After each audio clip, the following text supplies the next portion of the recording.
बच्चों, आप लोग सब ने पिछले 6 महीनों से, कुछ लोग 1 साल भर से इस दिन के लिए प्रिपेयर कर रहे हो। एंड आज वो फाइनल सिनारियो है।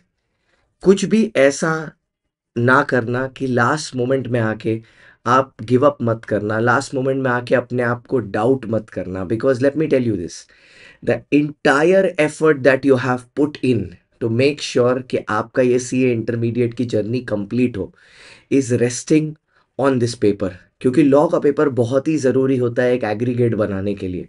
आई नो दैट आप लोग बहुत अच्छे से प्रिपेयर किए हो, we have done a lot, classes हो, चाहे फिर वो 80 टॉप क्वेश्चंस हो, चाहे एमसीक्यू हो, चाहे अभी आप जब टेस्ट दे रहे हो इस समय, यू हैव डन, मतलब मैं ऐसे कह सकता हूँ almost everything that could have been possibly done. अब बात ऐसी है कि just need to keep calm. आप पेपर में बहुत आराम से जाना, मैंने पहले भी बोला है, पेपर को आपको स्टार्टिंग के 15 मिनट्स में पेपर में बस 2 क्वेश्चन आइडेंटिफाई करने हैं। उस 2 क्वेश्चन में से आपको उस एक क्वेश्चन को प्लान करना है दिमाग में कि आप उसको कैसे लिखने वाले हो। उसको आप लिख के शुरू करेंगे। That would either be the last question और द सेकेंड लास्ट क्वेश्चन, दोनों में से कोई एक क्वेश्चन आप करिएगा, करके उसको शुरू करिएगा। टेंशन बिल्कुल मत लीजिएगा, क्योंकि आप उसके बाद एमसीक्यू में जाएंगे। स्टार्टिंग के 1.5 घंटे में the main focus area will be कि भैया मैं स्टार्टिंग के 1.5 आवर्स में कैसे भी करके अपने आप को पास करवा लूं। मीन्स मेरे को 50+ चाहिए। उसके बाद the rest 1 hour 30 minutes is about scoring a aggregate heading 70-80, जो भी आप जिसके लिए भी प्रिपेयर किए हो। The first thing is don't read MCQs. ठीक है, don't fixate on reading the entire paper, that is the wrong thing to do. 2 question आपको आइडेंटिफाई करने हैं जो आप सबसे अच्छे लिख सकते हैं पेपर में। टेक्निकली वो लास्ट क्वेश्चन और सेकंड लास्ट क्वेश्चन होते हैं जो पेपर में काफी इजी होते हैं। Let's come to the moment of truth. Paper में 1 या 2 ऐसे क्वेश्चन हो सकते हैं, मैं बता रहा हूं, जो आपने शायद पहले नहीं देखे होंगे।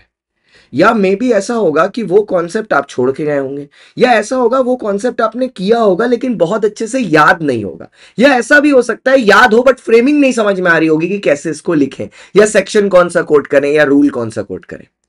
I would just give you one advice, don't start crying, don't panic. याद रखिएगा, पेपर में एटलीस्ट 70 मार्क्स हमेशा ऐसे होते हैं जो एवरेज से एवरेज बच्चा भी सॉल्व कर सके। सिर्फ वो 30 मार्क या 25 मार्क ऐसे होते हैं जो थोड़े क्रिटिकल होते हैं, जो एक एडवांस लेवल का बच्चा सॉल्व कर पाता है। बाद बाकी मैं आपको बता रहा हूं, पेपर में 70 नंबर तो एकदम इजी होते हैं जो कोई भी बच्चा कर सकता है। तुम लोग छोटा छोटा बाबू बच्चा लोग हैं, तुम लोग बहुत अच्छे से प्रिपेयर किया, you are very very close to my heart. I don't want कि यू पैनिक और आप एक अच्छी भली प्रिपरेशन को कॉस्ट कर दो, इसलिए मेरे को ये वीडियो बनाना पड़ रहा है। I wish you all the very best. जाओ एग्जाम दो एंड मेक श्योर कि you make your self and your family proud. याद रखना बेटा, भगवान के हाथ जोड़ के जाना, मम्मी के पैर छू के जाना, मम्मी पापा के सब भगवान पे छोड़ दो।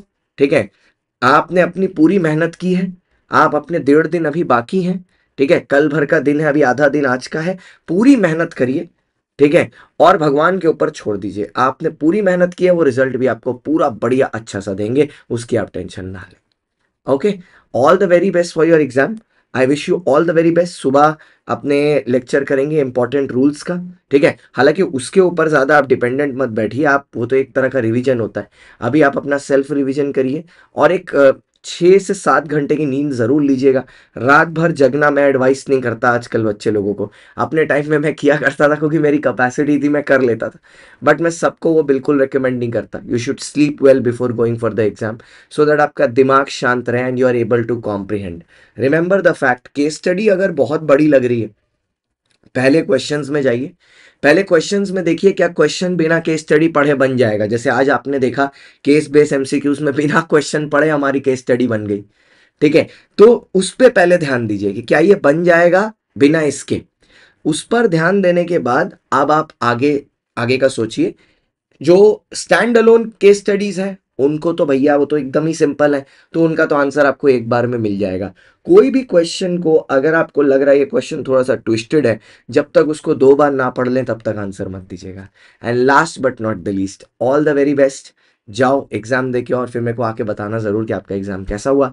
9674362447 ये मेरा नंबर है। You will find me here after the exams and you will find me praying for you during your exams. All the very best.